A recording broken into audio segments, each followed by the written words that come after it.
ikú bàbá yèyé ọba Abímbọ́lá Akeem Ọwádé Aláàfin tìlú Ọ̀yọ́ wọ́n ti fọ̀rọ̀ síta bàbá kí ààrẹ orílẹ̀-èdè Nàìjíríà Aṣíwájú Bọ́lá Ahmed Tinubu fún àyẹ́sí ìwúyè eléyìí tí wọ́n ṣe nínú oṣù kẹrin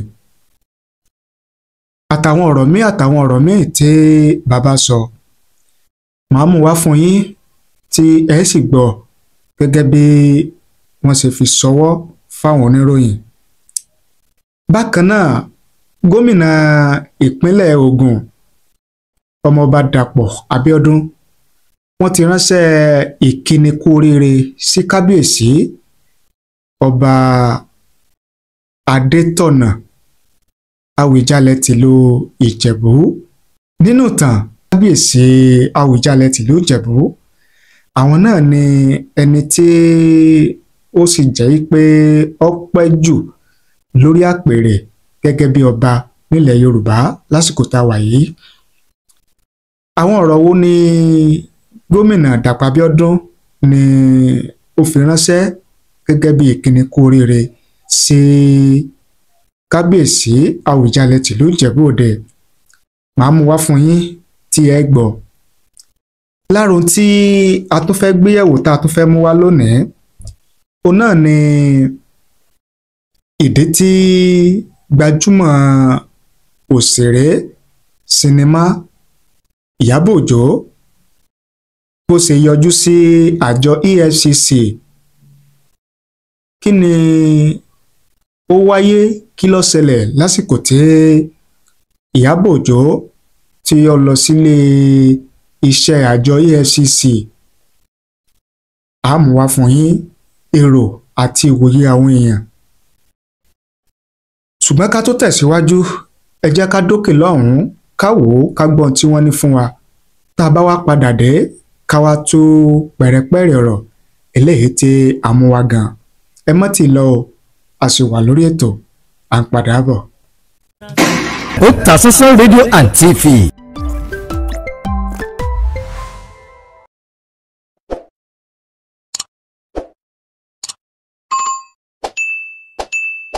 Ẹ káàbọ̀ padà. A kí gbogbo ẹ̀yin lólùfẹ́ wa tẹ́ ń wò wá tẹ́lẹ̀ ń gbọ́ wa káàkiri àgbáláyé lórí ìkànnì wa Otasansan TV. Ojú tẹ́ fi ń wò wá kò ní fọ́, etí tẹ́ fi ń gbọ́ wa kò ní di láṣẹ Èdùmàrè. Ẹ̀yin náà má gbàgbé láti bá ní subscribe sórí ìkànnì yìí kẹ́ ẹ sì tan notification bell ìyẹn aago rán mi létí kẹ́ ẹ lè máa láǹfààní láti máa rí wa wò láti máa gbọ́ wa lóòrèkóòrè tá a bá ti mú tuntun wá fún yín lórí ìkànnì wa. Kẹ́ ẹ sì máa bá ní like àwọn programs tí a bá ti mú wá, kẹ́ ẹ máa bá ní share rẹ̀. Ṣíṣe rẹ̀ yẹn ni ó jẹ́ kó máa go viral, ni ó jẹ́ kẹ́lómínú orí. Gẹ́gẹ́ bí a ṣe wá pàjùbà rẹ̀ níbẹ̀rẹ̀ ètò, mo ní ọ̀rọ̀ jáde láti ààfin kábíyèsí ọba Abímbọ́lá Akeem Ọwádé Aláàfin tìlú Ọ̀yọ́ sí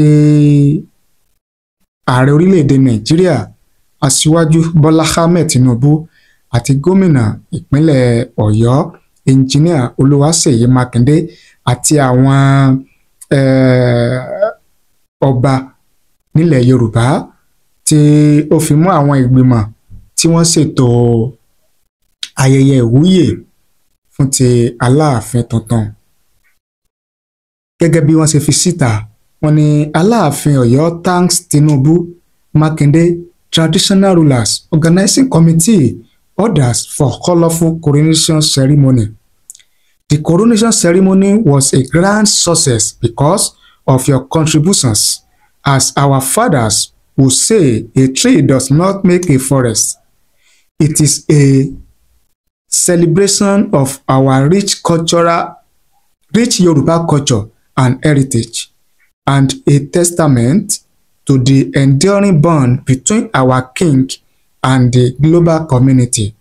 The Aláàfin of Ọ̀yọ́ Ọba Akeem Abímbọ́lá Ọwádé first has restated is committed to promoting the welfare and prosperity of his kingdom and the entire Yoruba race.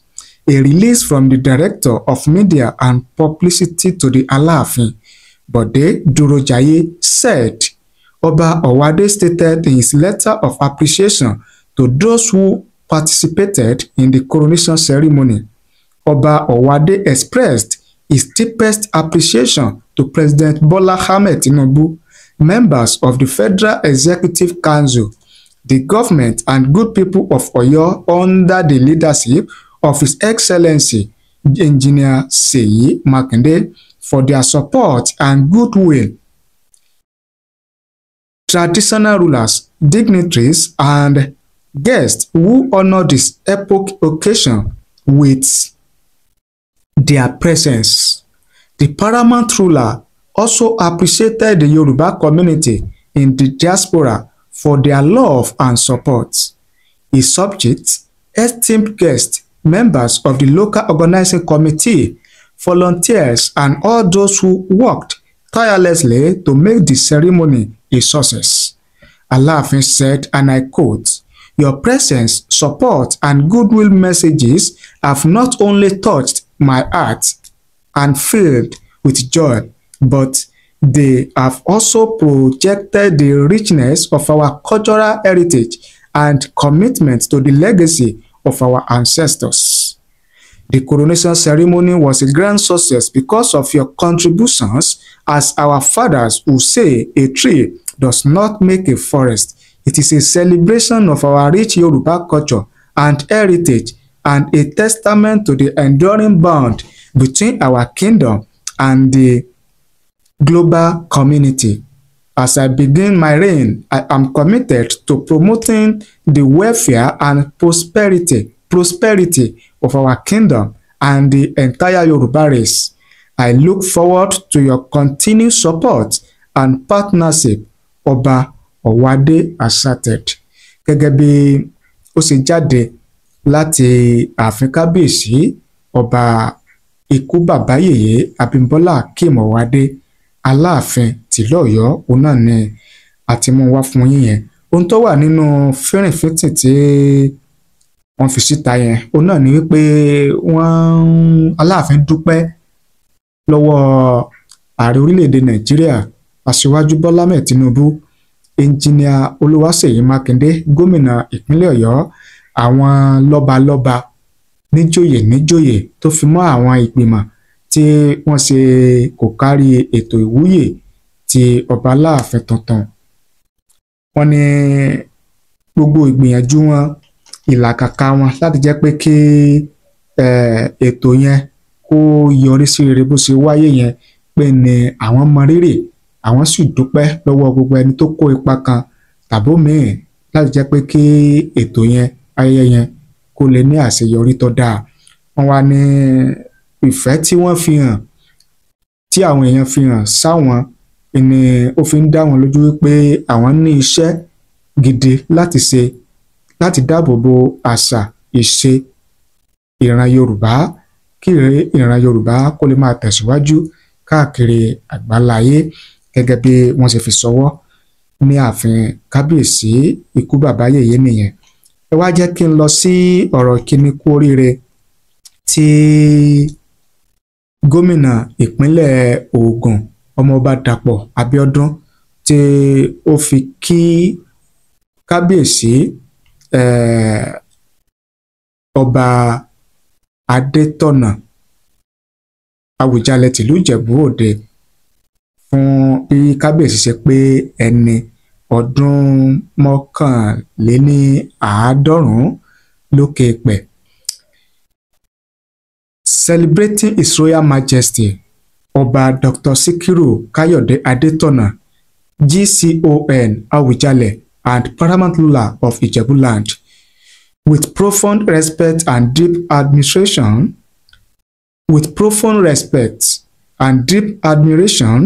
I join the people of Ogun State and indeed the entire nation in celebrating a towering icon of traditional leadership, His Royal Majesty Ọba Dr. Sikiru Kayode Adetona, GCON the Awujale and paramount ruler of Ijebuland, on the auspicious occasion of his 91st birthday.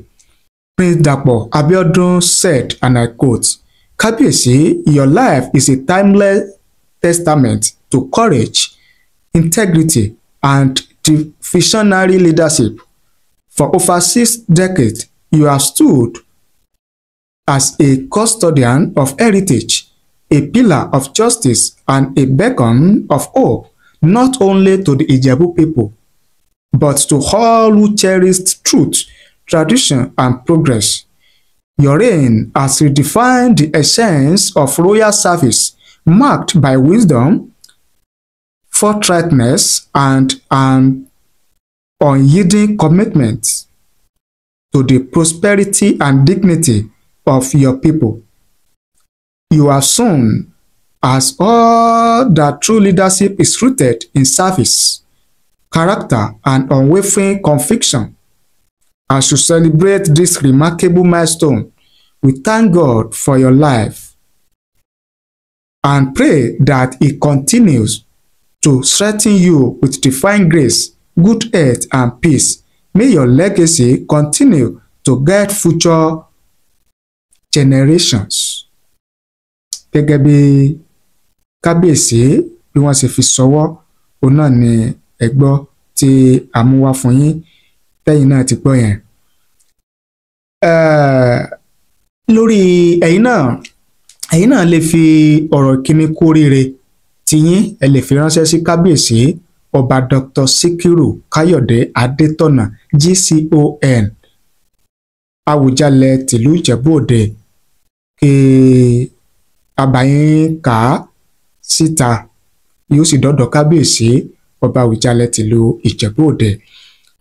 Àgbàdúrà kọ́bí Èdùmàrè kó jẹ́ kí bàbá kí wọ́n fi àlàáfíà, ìdùnnú, ayọ̀, ìlera pípé kí wọ́n fi lo ìyókù ọjọ́ ayé wọn lórí ìtẹ́ àti lókè pẹ̀. Kọ́bí Èdùmàrè kó má jẹ́ kí ìlú dàrú mọ́ kábíyèsí lórí. Adẹ̀bá gbogbo ọmọ ìlú Ìjẹ̀bú Òde a bá wọn yọ̀, a bá wọn dúpẹ́ fún ti oríire ti kábíyèsí ọba Àwùjalẹ̀ tìlú Ìjẹ̀bú bí wọ́n ṣe pé ẹni ọdún 71 lókè pẹ̀. Ìyẹn ní abala tibẹ̀ yẹn. Ẹ fi ọ̀rọ̀ kíní kíyín, ẹ fi ọ̀rọ̀ ìkíní tiyín, ẹ fi ṣọwọ́ sí wa láàyè kọ́mẹ̀ nísàlẹ̀ fídíò yìí. A sì kà á bá yín kà fún bàbá tí bàbá ó sì gbọ́. Bákan náà ẹ wá jẹ́ kí n mú ọ̀rọ̀ gbajúmọ̀ òṣèrébìnrin Ìyábọ̀ Òjó, ẹ jẹ́ kí n mú wá fún yín. Ó ṣàlàyé àwọn ìdí tí ó fi yọjú sí àjọ EFCC. Àwọn ìdí wo àtàwọn ìdí wo ni Ìyábọ̀ Òjó sọ? Ẹ jẹ́ á farabalẹ̀ ká jọ gbọ́. Gbajúmọ̀ òṣèré tíátà Yorùbá Ìyábọ̀ Òjó ti ṣàlàyé èrèdí tí àjọ tó ń gbógun ti ìwà ìbàjẹ́ ní Nàìjíríà EFCC ṣe fìwé pè é. Ìyábọ̀ Òjó ló fi ọ̀rọ̀ náà léde lójú òpó Instagram láti fèsì sí ìbéèrè ọ̀gọ̀rọ̀ àwọn olólùfẹ́ rẹ̀. Ìyábọ̀ Òjó gẹ́gẹ́ bó ṣe ṣàlàyé, ilẹ̀ Gẹ̀ẹ́sì ló ní òun wà tí EFCC fi ké sí òun, àmọ́ ọjọ́ 5 oṣù karùn-ún yìí gan ni ó tó yọjú sí àjọ EFCC. Òṣèré tíátà náà Ìyábọ̀ Òjó ṣàlàyé pé ìdí ìpè EFCC kò sẹ́yìn bí àwọn èèyàn kan ṣe ná owó lójú agbo ìgbéyàwó ọmọ òun, ìyẹn Priscilla. Ó ní láìpẹ́ yìí ni mo ní ìrírí kan pẹ̀lú EFCC lẹ́yìn tí wọ́n fi ìwé pè mí nígbà tí mo wà ní UK, United Kingdom. Ní kété tí mo padà dé sórílẹ̀-èdè Nàìjíríà ni mo lọ sí ọ̀dọ̀ EFCC tí wọ́n sì gbà mí lálejò lọ́jọ́ 5 oṣù karùn-ún ọdún 2025 níbi tí wọ́n ti béèrè oríṣiríṣi ìbéèrè lọ́wọ́ mi nípa bí mo ṣe jẹ́, iṣẹ́ òòjọ́ mi, ìrírí mi lẹ́nu iṣẹ́, àwọn ilé iṣẹ́ tí mo ní àti àwọn ìbéèrè míì tí wọ́n béèrè lọ́wọ́ mi. Ìyábọ̀ Òjó ó ní Ìyábọ̀ Òjó ní àwọn òṣìṣẹ́ EFCC fi fídíò ibi tí àwọn ọ̀rẹ́ àtàwọn akẹgbẹ́ mi ti ń ná owó náírà àti owó ilẹ̀ òkèrè lójú agbo ìgbéyàwó ọmọ mi wọ́n fi hàn mí. Ìyábọ̀ Òjó ṣàlàyé pé òun béèrè lọ́wọ́ EFCC bóyá ẹ̀ṣẹ̀ ni lábẹ́ òfin kí èèyàn máa ná owó lójú agbo nítorí ohun tí òun kà sí ẹ̀ṣẹ̀ ni kéèyàn máa ba owó náírà jẹ́. Ó ní EFCC sọ fún òun pé kò tọ́ láti máa lẹ owó náírà tàbí dọ́là mọ́ èèyàn lójú ní Nàìjíríà, èyí tó jẹ́ ìyàlẹ́nu fún òun. Lẹ́yìn ọ̀rẹ̀yìn, Ìyábọ̀ Òjó ní EFCC fi òun sílẹ̀ lọ́jọ́ kan náà láì ti òun mọ́lé. Ó ní agbẹjọ́rò òun OI Salami yóò máa ṣojú òun ní gbogbo ìgbà tí àjọ náà bá tún nílò òun fún ohunkóhun tàbí àlàyé míì. Lẹ́yìn náà ló gba àwọn olólùfẹ́ rẹ̀ nímọ̀ràn pé kí wọ́n ṣọ́ra fún owó níná lójú agbo àríyá, pàápàá àṣà lílẹ̀ owó mọ́ọ̀yàn lórí tàbí lójú ní ojú agbo. Gẹ́gẹ́ bí ọ̀rọ̀ tí Ìyábọ̀ Òjó tí ó fi ṣọwọ́ sí wa, òun náà ni ẹ gbọ́ tí a mú wá fún yín yẹn. Ìdí tí àjọ EFCC tí wọ́n fi pè é àti ohun tó ṣẹlẹ̀ lásìkò tó yọjú sí àjọ EFCC. Oríṣiríṣi àwọn èèyàn ni wọ́n ti wá ń fi èrò àti ìwòye tí wọ́n hàn lórí ọ̀rọ̀ yẹn. Lára àwọn tí wọ́n ti fi èrò àti ìwòye tí wọ́n ṣọwọ́ sí wa láti rí Olúwafúnmiládé Fágúnlóyè. A ní ó ń kà bòròbòrò fún wa ni owó tí wọ́n ná lójú agbo yẹn náà ti pọ̀ jù. kọ́lọ́run ọba Èdùmàrè kí ó ṣàánú gbogbo wa. TJ Oyewole àwọn ní did you help us see VDM abeg? I hope he is doing well there. Rasaki Ọlápéjọ àwọn ní kí ni ìtumọ̀ ó ń kà bòròbòrò, ṣe bí ọmọ Yorùbá ni yín, kí èèyàn ṣe àlàyé ohun tí ó mọ̀ nípa ìṣẹ̀lẹ̀ tí wàá di ohun tó ń kà bòròbòrò. Eléyìí tún gbẹnu tán o. Ọlálẹ́yẹ Teliat àwọn ní EFCC ẹ ò mọ èyí tó kàn mọ́, tẹ́ ẹ bá rí iṣẹ́ ṣe ẹ lọ wá ibi jókòó sí. Ẹni ṣègbéyàwó fún ọmọ lẹ tún fi ọ̀rọ̀ wá lẹ́nu wò, ó mọ̀ lágbára o. David Aliu Sanni àwọn ní kí ni Ìyábọ̀ Òjó tún ṣe tí EFCC fi ń pè é, ṣe bí ó ṣe ìgbéyàwó fọmọ ni àwọn èèyàn ni wọ́n sì náwó lójú agbo. Adéoyè Henry àwọn ní ó dára bí Ìyábọ̀ Òjó ṣe yọjú sí àjọ EFCC kó tó di wípé wọ́n mọ̀ fi páńpẹ́ òfin wá kiri. Oríṣiríṣi àwọn èèyàn náà ni wọ́n ti fi èrò àti ìwòye tí wọ́n ṣọwọ́ sí wa. Ẹ̀yin náà lè fi èrò àti ìwòye tí yín ẹ fi ṣọwọ́ sí wa láàyè comment nísàlẹ̀ fídíò yìí. A kà á sì ṣe àgbéyẹ̀wò rẹ̀. Ẹ bá ní pín, ẹ bá ní share rẹ̀ kó lè káàkiri àgbáláyé. Bákan náà ẹ̀yin tẹ́ ẹ bá ti subscribe, ẹ bá ní subscribe sórí ìkànnì yìí kẹ́sì tán notification bell ìyẹn aago rán mi létí kí ẹ lè máa láǹfààní láti máa rí wa wò, láti máa gbọ́ wa lóòrèkóòrè tá a bá ti mú tuntun wá fún yín lórí ìkànnì wa. Ẹ ṣé o, àdúpẹ́, àmọrírì yín.